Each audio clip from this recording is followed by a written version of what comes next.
Hello everyone and welcome back to another video from Wake&Tech. In this video, I'm going to show you how to log into your account on your UHS employee portal. So let's get started right away. First of all, open up your web browser and then in the address bar type in UHS employee login and start your search.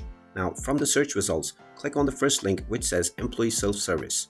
Now from this page, scroll down and then click on go to employee self-service and you will be taken into the login portal. Once you are inside the login portal, you will be asked to choose your account. Just click on UHS Employee Self-Service Center and then you will be allowed to enter your credentials. Just type in your email address within the email address box that you have set up while creating your account and then type in your account password underneath within the password box. You can then click on the sign in button and you will be logged into your UHS employee account right away. In case you have forgotten your password, you can click on the recover password option underneath to reset your credentials. And there you have it. That is how easy it is to log into your UHS employee account. If you find this video helpful, make sure you hit that like button and subscribe to our channel if you haven't done so already.